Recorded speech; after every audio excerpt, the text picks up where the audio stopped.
Assalamualaikum warahmatullahi ta'ala wabarakatuh. Salam sehat dan salam sejahtera bagi kita semuanya. Alhamdulillahirabbil alamin. Assalatu wassalamu ala asrofil anbiya'i wal mursalin wa ala alihi wa sahbihi ajma'in, amma ba'da. Pertama-tama, marilah kita panjatkan rasa puja dan syukur kehadirat Allah Subhanahu wa taala yang telah melimpahkan rahmat, taufik, hidayah serta inayahnya sehingga pada kesempatan kali ini kita dapat berkumpul untuk melaksanakan kegiatan presentasi dalam mata kuliah Sejarah Kebudayaan Islam di MTS MA, tentunya dengan kondisi yang sehat walafiat tanpa adanya aral halangan suatu apapun. Amin.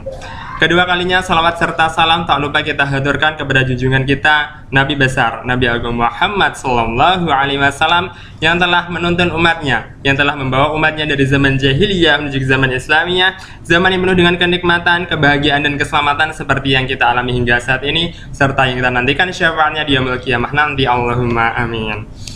Baik, untuk ketiga kalinya di sini perkenankan saya Muhammad Ridwan Azharul Rasyidin dengan nomor induk mahasiswa 201190423 akan mempresentasikan mind mapping mengenai tradisi Islam di Nusantara sebagai bagian dari tradisi Islam.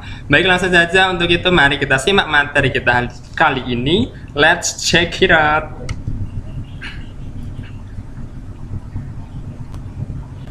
Nah, pada bagian yang pertama ini teman-teman bisa melihat gambaran umum atau gambaran awal dari mind mapping yang saya buat, yakni mengenai tradisi Islam di Nusantara sebagai bagian dari tradisi Islam. Nah, dari materi ini saya ambil dari dua buku sekaligus, yakni buku Pendidikan Agama Islam dan Budi Pekerti kelas 9 SMP dan juga buku Sejarah Kebudayaan Islam kelas 9 MTS.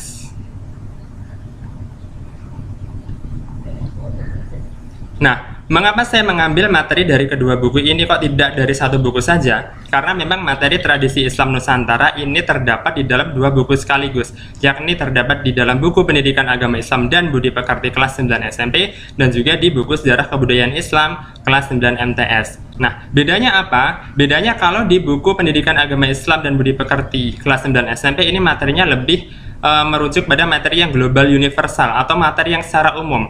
Bahkan judul babnya pun sama dengan judul materi yang akan saya presentasikan kali ini, yakni mengenai menelusuri tradisi Islam di Nusantara, yakni seputar tentang tradisi Islam di Nusantara yang digambarkan secara umum atau global universal. Sedangkan di dalam buku Sejarah Kebudayaan Islam untuk kelas 9 MTS ini materinya lebih merujuk pada kulturalisasi, yakni nilai-nilai Islam, kearifan lokal dari berbagai daerah di Indonesia atau dari berbagai suku Indonesia. Jadi mengenai tradisi Islamnya ini lebih dijelikan atau lebih dikulturalisasikan berdasarkan tiap-tiap daerah yang ada. Nah, mengingat kita merupakan calon guru pendidikan agama Islam yang kelak bukan hanya terjun mengajar di lembaga sekolah umum saja, tetapi karena kita juga akan juga diterjunkan ke lembaga pendidikan Islam khususnya madrasah, maka oleh karena itu, karena mumpung kedua materi ini juga terdapat di dalam kedua buku ini, oleh karena itu saya kebetulan pada kesempatan kali ini akan mereview langsung dua buku sekaligus yang akan saya internalisasikan ke dalam presentasi mind mapping yang akan saya buat ini tadi. Teman-teman, untuk mempersingkat waktu, mari kita membahas mengenai presentasi saya yang pertama, yakni tentang orientasi materi dan juga review dari kedua buku ini, yakni buku Pendidikan Agama Islam dan Budi Pekerti kelas 9 SMP dan juga buku Sejarah Kebudayaan Islam kelas 9 MTS dalam kaitannya mengkaji materi yang sama, yakni mengenai tradisi di Islam di Nusantara sebagai bagian dari tradisi Islam. Nah, mengenai pembahasan kita yang pertama, yakni kita akan membahas mengenai analisis dari kompetensi inti dan kompetensi dasar yang terdapat di dalam kedua buku ini.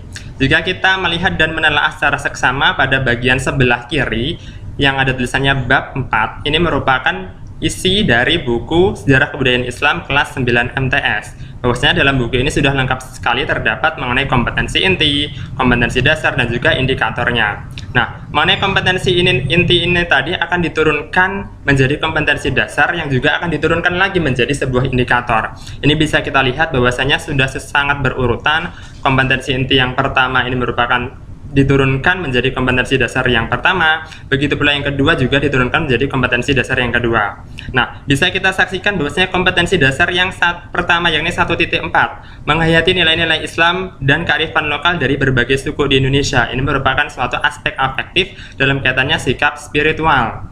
Kemudian kompetensi dasar yang kedua yakni 2.4 mengamalkan sikap kritis, toleran, dan santun. Ini juga termasuk dalam ranah aspek afektif dalam hal sikap sosial. Kemudian yang kompetensi dasar 3.4 menganalisis nilai-nilai Islam dan kearifan lokal dan berbagai suku di Indonesia. Ini merupakan kompetensi aspek kognitif. Dan yang terakhir kompetensi dasar 4.4 yakni mengklasifikasikan nilai-nilai Islam dan kearifan lokal dari berbagai suku di Indonesia. Ini merupakan kompetensi dalam hal ranah psikomotorik atau keterampilan. Mengenai indikator ini juga sudah jelas, saya tidak perlu menjelaskan lebih lanjut, yakni ada menjelaskan nilai-nilai Islam dan kearifan lokal dari berbagai suku di Indonesia, hingga pada yang indikator ketujuh, yakni mengaplikasikan nilai-nilai Islam dan kearifan lokal dengan sikap kritis, toleran, dan santun, di mana indikator ini semua diturunkan dari kompetensi dasar, yang tentu saja kita semua juga sudah bisa memahami bagaimana cara diturunkannya, bagaimana kita bisa mempaskan atau menghubungkan dan menginternalisasikan dari kompetensi dasar menjadi sebuah indikator. Nah, sedangkan yang berada di sebelah kanan kita yang ada di atasnya ada logo roketnya ini, kemudian di bawah ada tulisan KI dan KD buku PAI BP kelas 9 SMP. Ini saya ambil dari Permendikbud nomor 37 tahun 2018. Mengapa demikian? Karena di buku Pendidikan Agama Islam dan Budi Pekerti kelas 9 SMP ini tidak terdapat satupun kompetensi inti dan kompetensi dasar di dalam bukunya. Jadi kita harus mencari sendiri, mencari lagi di dalam sebuah KI dan KD-nya di Permendikbud nomor 37 tahun 2018. Seperti yang saya katakan tadi, bahwasanya dalam buku Pendidikan Agama Islam dan Budi Pekerti kelas 9 SMP ini tidak terdapat mengenai aspek kompetensi inti dan kompetensi dasarnya di dalam buku tersebut, sehingga kita harus mencarinya di dalam Permendikbud nomor 37 tahun 2018 tentang kompetensi inti dan kompetensi dasarnya. Nah, di sini bisa kita lihat, saya mengambil langsung dari Permendikbud nomor 37 tahun 2018 bahwasanya kompetensi dasar yang pertama yakni 1.13 ini meyakini bahwa tradisi Islam Nusantara sebagai bukti ajaran Islam dapat mengakomodir nilai-nilai sosial budaya masyarakat. Ini termasuk dalam ranah afektif, khususnya sikap spiritual. Kemudian KD yang kedua yakni 2.13 ini menunjukkan perilaku peduli lingkungan sebagai implementasi mempelajari sejarah tradisi Islam Nusantara. Ini termasuk juga dalam ranah afektif, khususnya sikap sosial. Kemudian KD yang ketiga yakni 3.13 memahami sejarah tradisi Islam Nusantara, ini termasuk dalam ranah aspek kognitif. Dan yang terakhir KD yang keempat yakni 4.13 ini menyajikan sejarah dan perkembangan tradisi Islam di Nusantara, termasuk dalam ranah aspek psikomotorik atau keterampilan.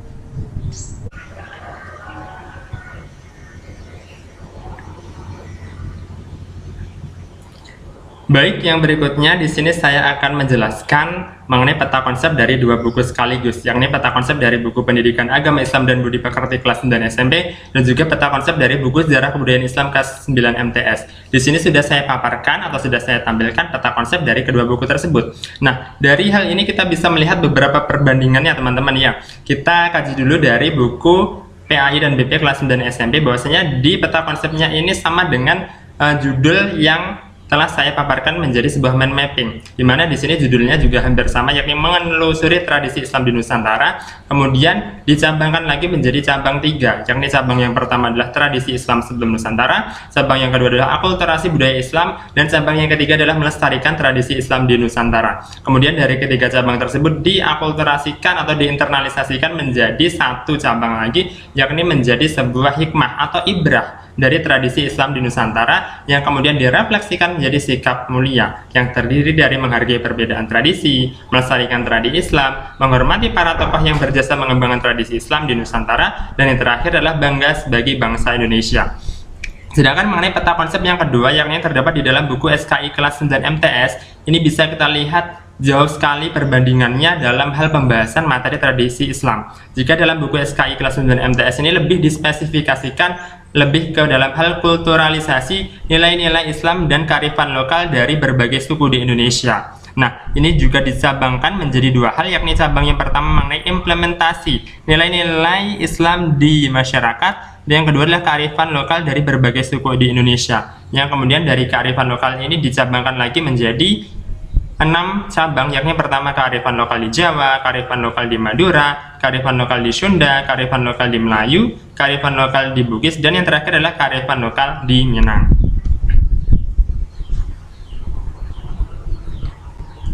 Nah, kemudian review pembahasannya selanjutnya adalah review mengenai orientasi buku atau awalan dari buku, yakni yang pertama saya membahas mengenai review orientasi buku pendidikan agama Islam dan budi pekerti kelas 9 SMP.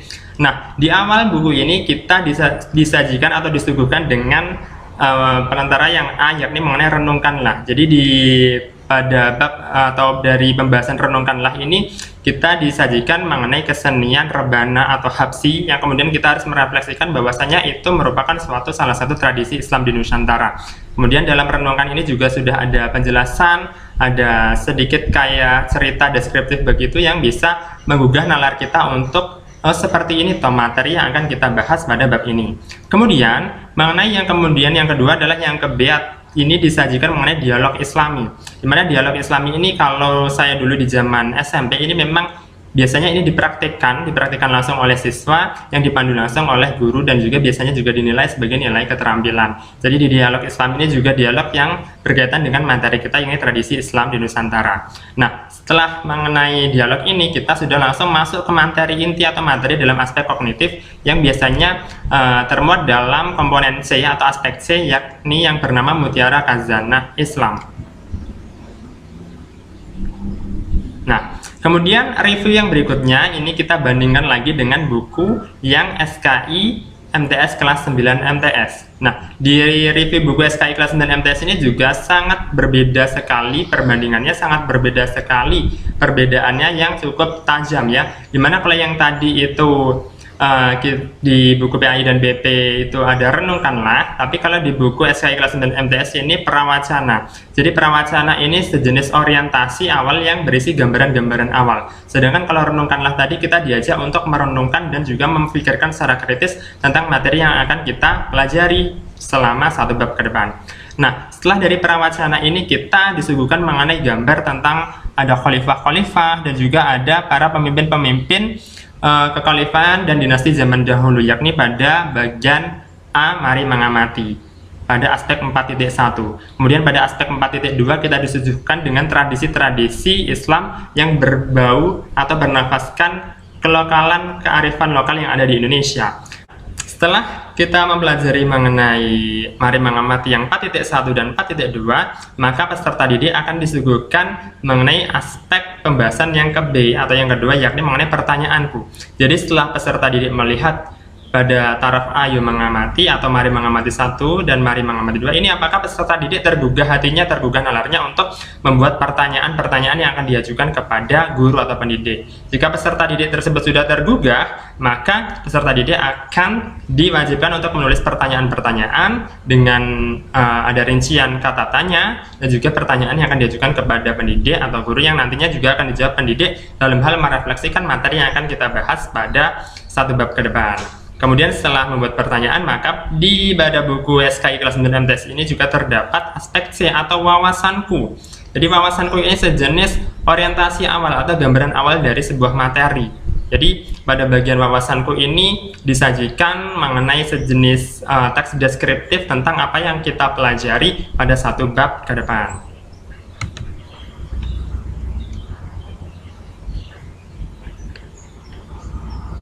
Nah, kemudian setelah kita mempelajari mengenai orientasi awal dari buku yang kita bahas tadi atau buku yang menjadi pedoman saya dalam membuat mind mapping, selanjutnya kita akan mempelajari mengenai materi inti kita, yakni tradisi Islam di Nusantara sebagai bagian dari tradisi Islam dari mind mapping yang telah saya buat. Nah, di sini dari materi tradisi Islam di Nusantara sebagai bagian dari tradisi Islam, saya mencabangkan menjadi sebuah 3 subpoin atau 3 subbab.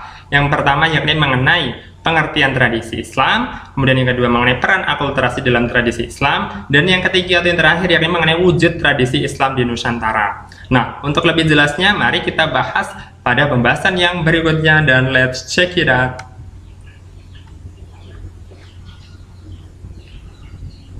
Nah, dari cabang yang pertama, dari cabang tradisi Islam di Nusantara sebagai bagian dari tradisi Islam. Di sini saya mencabangkan yang pada pembahasan pertama, yakni mengenai pengertian tradisi Islam. Di sini bisa kita lihat pada cabang berikutnya, yakni pengertian tradisi.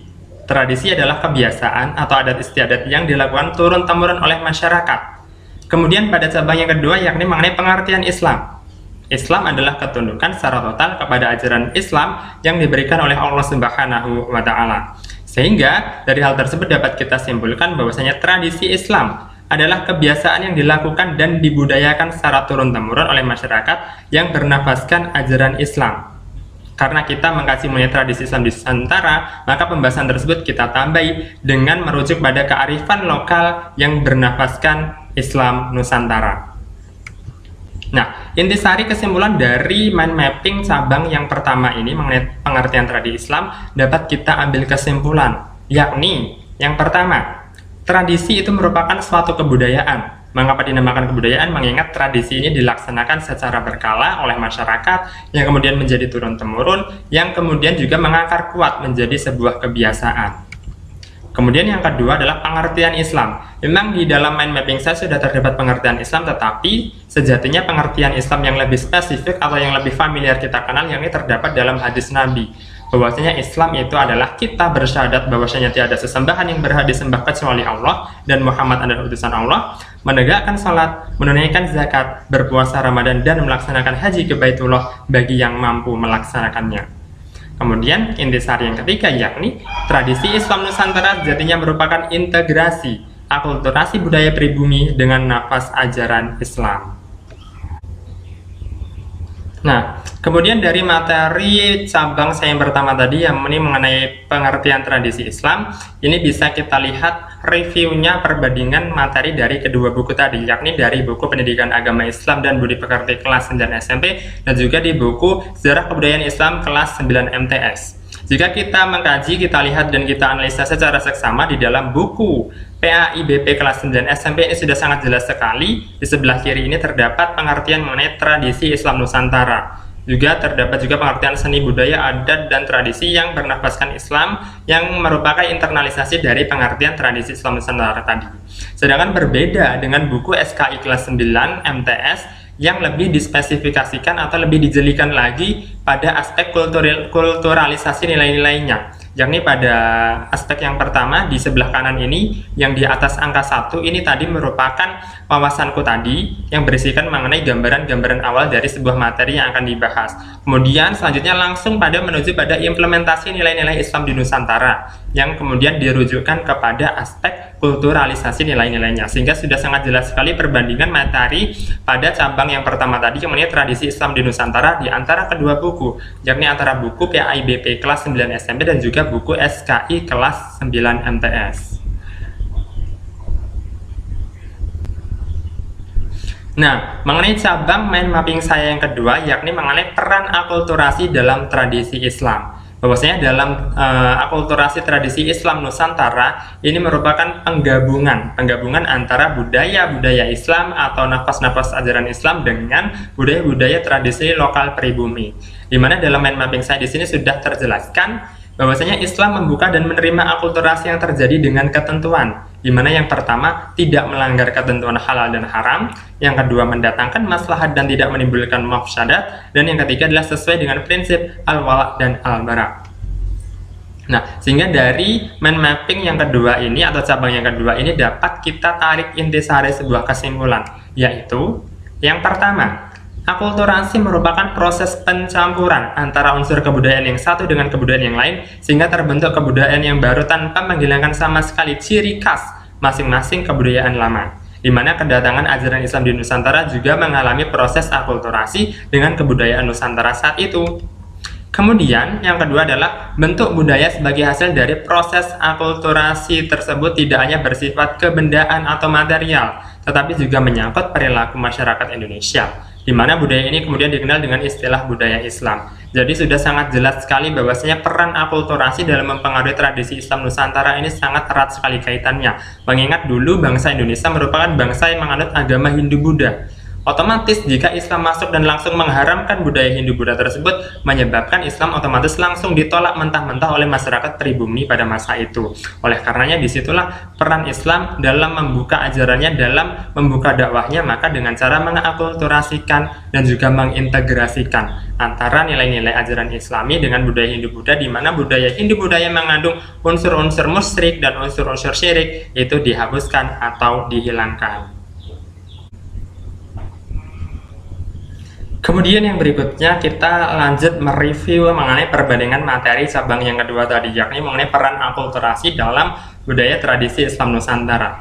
Jika di dalam buku Pendidikan Agama Islam dan Budi Pekerti kelas 9 SMP ini sudah dijelaskan secara jelas dan gamblang mengenai pengertian akulturasi, bentuk-bentuk akulturasi, dan syarat-syarat tentang akulturasi dalam tradisi Islam di Nusantara. Sedangkan dalam buku Sejarah Kebudayaan Islam kelas 9 MTS ini masih sama pembahasannya dengan yang saya tampilkan pada aspek yang pertama tadi, bahwasanya di sini saya tampilkan mengenai implementasi nilai-nilai Islam di masyarakat. Namun jika kita menelaah lebih lanjut, bahwasanya dalam aspek implementasi ini juga terdapat nilai-nilai akulturasinya. Karena implementasi atau penerapan ini tentu saja dalam penerapannya juga memerlukan yang namanya sebuah akulturasi. Sehingga jika kita sebagai pendidik yang jeli, sebagai pendidik yang memiliki tingkat berpikir kritis yang tinggi, pasti kita juga bisa menemukan nilai-nilai akulturasi di dalam materi implementasi nilai-nilai Islam di masyarakat ini. Jadi sudah sangat jelas sekali perbandingan materi dalam kedua buku ini, bahwasanya dalam buku PAI dan BP ini sudah dijelaskan mengenai akulturasi secara jelas. Adapun di dalam buku SKI kelas 9 MTS ini mengenai akulturasinya kita harus menemukan sendiri secara tersirat.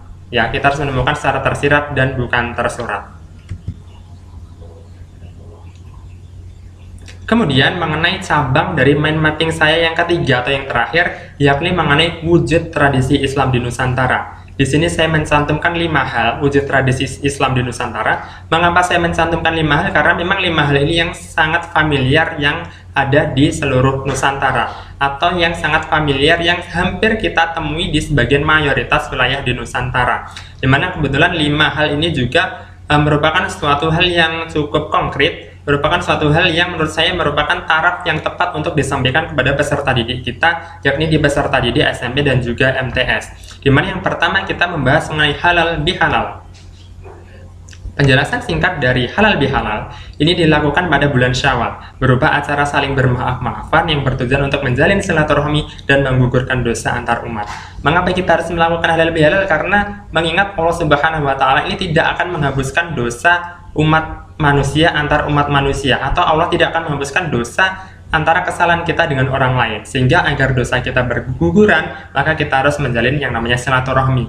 Mengingat silaturahmi itu juga merupakan suatu hal yang dapat menggugurkan seluruh dosa-dosa kita.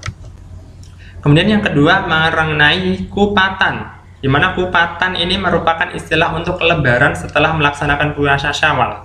Dirayakan dengan kenduri makan ketupat bersama. Nah, biasanya kupatan ini kalau di daerah Jawa dikenal dengan istilah bodo kupat, ya, dimana setelah kita melaksanakan puasa Syawal selama 6 hari, setelah itu kita bersama-sama menuju masjid melaksanakan sholat sunnah Syawal, yang kemudian diakhiri dengan kenduri dengan makan ketupat secara bersama-sama. Kemudian yang ketiga yakni sekatan. Sekatan ini merupakan peringatan Maulid Nabi Muhammad SAW khas daerah Yogyakarta dan diadakan di keramaian disertai pengajian.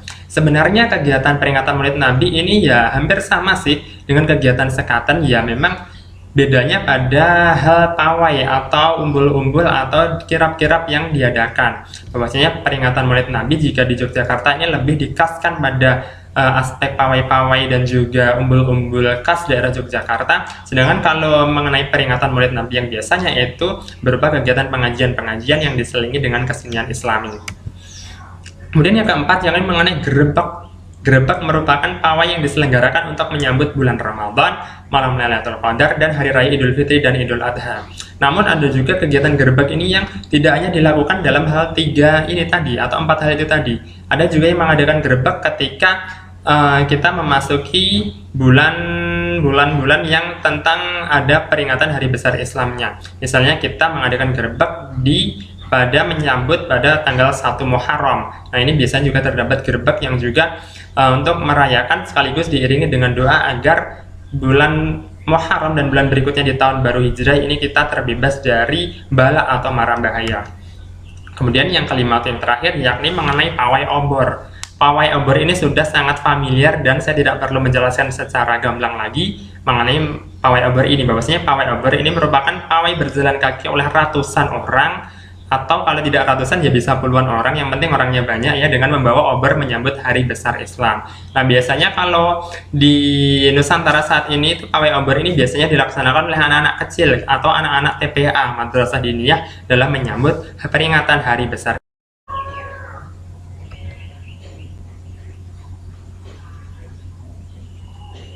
Kemudian yang berikutnya kita akan membahas mengenai review materi cabang ketiga dalam buku PAI dan Budi Pekerti kelas 9, yakni mengenai wujud dari tradisi Islam di Nusantara tadi.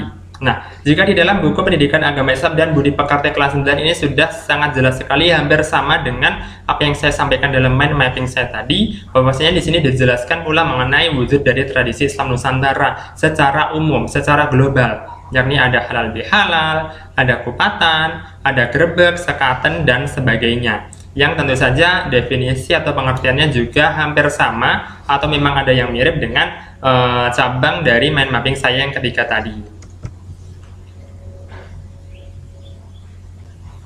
Nah, adapun untuk review materi cabang ketiga dalam buku kelas 9 MTS, buku SKI, ini materinya lebih dispesifikasikan atau lebih dikelompok-kelompokkan gitu teman-teman. Jadi di sini memang terdapat ada sekaten, ada pengajian, ada peringatan hari besar Islam, tetapi ini lebih dispesifikasikan ke daerah-daerah asalnya.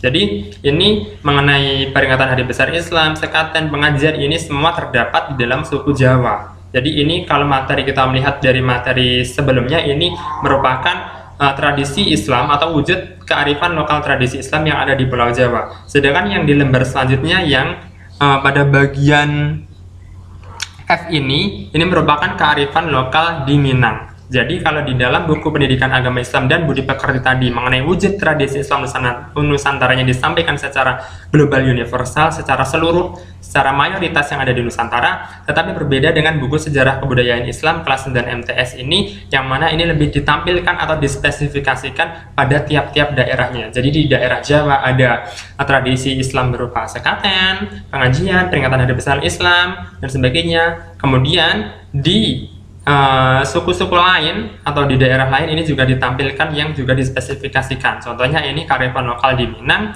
yang terdiri dari satu, ada sholawat dulang, kemudian ada makan bajamba atau makan berapa, dan juga yang ketiga adalah mandi baliman.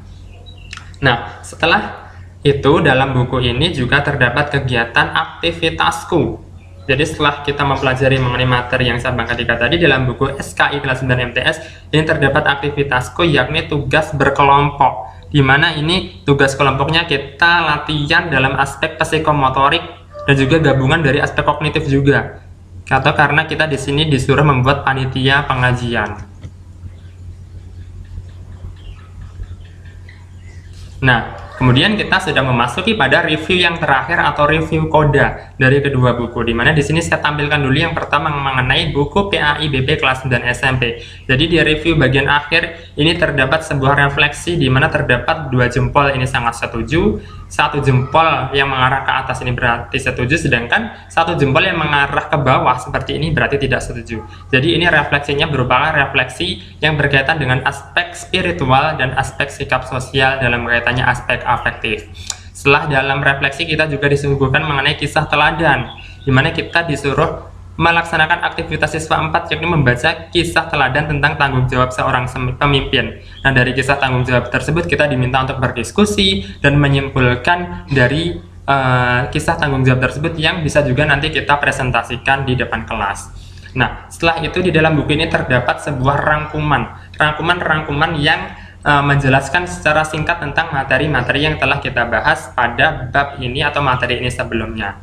Kemudian di akhir dari buku Pendidikan Agama Islam dan Budi Pekerti kelas 9 SMP ini terdapat soal-soal latihan yang tentunya membangkitkan gairah kita dalam mempelajari aspek kognitif. Di sini ada 10 soal pilihan ganda dan juga ada 5 soal uraian bebas, dan yang terakhir adalah ada tugas. Biasanya ini adalah tugas portofolio, yakni tentang mendokumentasikan, mengobservasikan tentang tradisi Islam yang ada di Nusantara, terutama di daerah kita. Dan di bagian akhir buku PAI dan BP kelas 9 ini terdapat sebuah catatan untuk orang tua dan siswa. Mohon maaf, maksud saya catatan untuk orang tua siswa. Jadi pada bagian ini orang tua juga diberikan arahan, diberikan edukasi bagaimana cara untuk mendidik peserta didik kita dalam hal menekuni, dalam hal meneladani dan mengambil ibrah dari tradisi Islam di Nusantara. Kemudian yang berikutnya mengenai review koda buku SKI kelas 9 MTS atau review bagian akhir. Jika tadi di dalam buku PAI dan Budi Pekerti kita disuguhkan mengenai beragam aktivitas, beragam kisah-kisah ibrah dan hikmah yang diakhiri dengan rangkuman, di sini kita juga melihat dari review koda buku SKI kelas 9 MTS yang diawali dari sebuah tugas juga. Ini tugasnya adalah tugas kelompok yang tadi sudah saya tunjukkan di awal, yakni mengenai membuat kepanitiaan pengajian. Jadi di sini ada langkah-langkahnya, ada langkah 1, langkah 2, langkah 3 yang menjelaskan mengenai uraian kegiatan, bulan ke dan keterangan, dan yang terakhir mengenai praktik penyelenggaraannya. Kemudian berikutnya terdapat mengenai perangkat penilaian sejarah kebudayaan Islam. Jadi di sini perangkat penilaian dari aspek kita latihan membuat pengajian tadi, yang menilainya tentu saja adalah pendidik kita. Ada bertuliskan nama kelompok, anggota, dan juga ada sub-sub komponen penilaian mulai dari kepanitiaan, penceramah, acara lain, dan tahap pelaksanaannya. Dan di akhir dari ini juga terdapat refleksi, di mana refleksi ini merupakan refleksi yang berkaitan dengan kegiatan observasi, di mana kita disuruh menanyakan atau mengamati aktivitas yang terjadi di masyarakat dan kita menginternalisasikan bagaimana cara kita menanggapi melihat problematika tersebut. Itu refleksi yang pertama. Adapun refleksi yang kedua adalah refleksi mengenai hafalan kita atau ingatan kita tentang bulan-bulan Hijriyah. Mengapa kok kita merefleksikan tentang bulan-bulan Hijriyah? Karena memang bulan-bulan Hijriyah ini merupakan bulan-bulan yang juga terdapat dalam tradisi Islam Nusantara karena sudah terpengaruh dalam kearifan lokal di Nusantara. Dan yang terakhir, dari review koda dari buku SKI kelas 9 MTS ini terdapat mengenai rencana aksiku, di mana rencana aksiku ini merupakan juga penilaian atau refleksitas dari aspek sikap spiritual dan sosial, di mana di sini terdapat kolom mengenai peran dan rencana perilaku yang akan saya lakukan di masyarakat dan bagaimana cara kita atau hasil kita melaksanakannya. Kemudian di akhir terdapat rangkuman sama dengan buku PAI dan BP tadi, di mana rangkuman ini juga disajikan secara ringkas dan singkat agar kita bisa mempermudah dalam mempelajari materi ini. Dan kemudian di akhir ditutup dengan uji kompetensi, yakni terdiri dari 10 soal pilihan ganda, 5 soal uraian, dan 5 soal uraian bebas.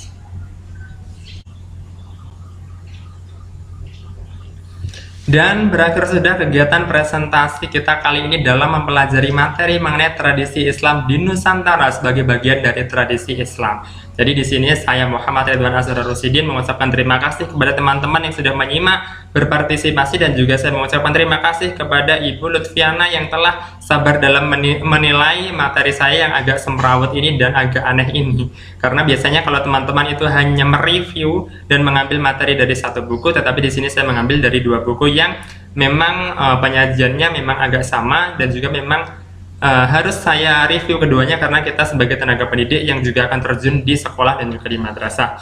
Baik, akhir kata demikian yang dapat saya sampaikan, dan apabila yang saya sampaikan ini merupakan suatu kebaikan atau kebenaran, ini semua berasal dari ridha Allah Subhanahu wa Ta'ala. Dan apabila yang saya sampaikan ini merupakan suatu kesalahan atau keburukan, ini semua berasal dari kebodohan saya sendiri. Akhiran, billahi taufiq wal hidayah wa ridha wal inayah. Wassalamualaikum warahmatullahi wabarakatuh. Assalamualaikum warahmatullahi wabarakatuh. Perkenalkan, nama saya Muhammad Yahya Nur Halim Rasyidin dengan NIM 2011900425. Di sini saya akan melanjutkan poin pembahasan yang telah disampaikan dari Saudara Azza, yakni apresiasi akulturasi tradisi dan budaya Islam Nusantara. Sebelum masuk ke poin pembahasan, maka sedikit kita cari tahu dahulu tentang standar kompetensi, kompetensi dasar, dan juga indikator. Untuk standar kompetensi 13, yaitu memahami sejarah tradisi Islam Nusantara. Untuk kompetensi dasar 13.2, yaitu memberikan apresiasi terhadap tradisi dan upacara adat kesukuan Nusantara. Dan indikator 13.2.1 yaitu menjelaskan cara apresiasi terhadap tradisi dan upacara adat kesukuan Nusantara. Baiklah, sekarang kita masuk ke poin pembahasan, yaitu apresiasi akulturasi tradisi dan budaya Islam di Nusantara.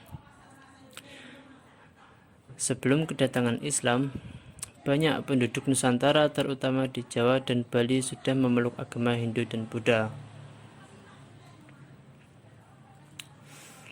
Untuk tradisi Nusantara sebelum Islam sendiri dibagi menjadi dua, yaitu tradisi Nusantara sebelum berkembang di Indonesia dan tradisi Nusantara setelah berkembang di Indonesia. Untuk yang pertama yaitu tradisi Nusantara sebelum berkembang di Indonesia. Jauh sebelum Hindu dan Buddha masuk dan berkembang di Nusantara, masyarakat telah memiliki kepercayaan kepada benda-benda alam dan roh nenek moyang. Kepercayaan pada benda-benda alam dan roh nenek moyang ini berpengaruh kepada pola kehidupan masyarakat. Banyak upacara ritual dilakukan sebelum melakukan kegiatan tertentu, seperti ritual sebelum melaksanakan hajatan, kelahiran, perkawinan, kematian, dan lain sebagainya. Tradisi ini mereka lakukan turun-temurun dari satu generasi ke generasi berikutnya. Mereka meyakini dan senantiasa berusaha menjalankan tradisi tersebut karena mereka yakin apabila melanggar ritual tersebut, dia akan mendapat kutukan dari arwah nenek moyang dan masyarakat sekitarnya akan mendapatkan bencana. Untuk selanjutnya, tradisi Nusantara setelah berkembang di Indonesia. Ketika agama Hindu Buddha masuk ke Indonesia, tradisi tersebut tidak begitu saja musnah, justru semakin tumbuh dan berkembang. Masuknya kebudayaan Hindu Buddha dari India ke Nusantara melalui proses penyesuaian dengan kondisi kehidupan masyarakat. Dengan ini tanpa menghilangkan unsur asli budaya di Nusantara. Bentuk penyesuaiannya adalah dengan mengubah cara-cara upacara ritual yang sudah ada menjadi ritual yang sejalan dengan ajaran Hindu Buddha, sehingga menimbulkan tradisi dan budaya baru yang bernuansa Hindu Buddha. Di antara tradisi Hindu Buddha yang mengadopsi tradisi kepercayaan sebelumnya adalah tradisi memperingati meninggalnya seseorang pada hari ketiga, hari ke-7, hari ke-40, hari ke-100, dan juga hari ke-1000. Di samping tradisi-tradisi tersebut ditemui pula pengaruh kebudayaan Hindu-Buddha dalam kebudayaan Indonesia, seperti tampak pada seni rupa, seni ukir, dan seni Buddha dan seni bangunan. Baiklah, untuk apresiasi akulturasi tradisi dan budaya Islam di Nusantara yang kedua, yaitu akulturasi budaya Islam. Akulturasi budaya Islam sendiri dibagi menjadi tiga, yakni yang pertama pengertian budaya dan agama, yang kedua pengertian akulturasi, dan yang ketiga budaya Islam hasil akulturasi dengan Nusantara. Untuk yang pertama yaitu pengertian budaya dan agama. Budaya adalah seluruh perilaku dan tata perilaku yang berlaku pada masyarakat dan lingkungan tertentu.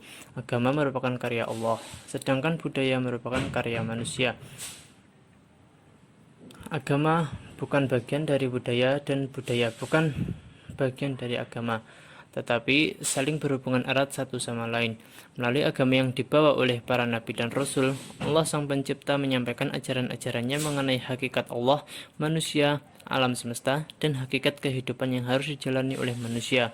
Ajaran-ajaran Allah yang disebut agama itu mewarnai corak budaya yang dihasilkan oleh manusiawi yang memeluknya, sehingga muncullah akulturasi budaya Islam. Yang kedua yaitu pengertian akulturasi. Akulturasi merupakan proses pencampuran antara unsur kebudayaan yang satu dan kebudayaan yang lain sehingga terbentuk kebudayaan yang baru tanpa menghilangkan sama sekali ciri khas masing-masing kebudayaan lama. Kedatangan Islam di Nusantara berakulturasi dengan perilaku atau budaya masyarakat Indonesia yang sudah ada saat itu menjadi sebuah budaya baru yang dikenal dengan istilah budaya Islam.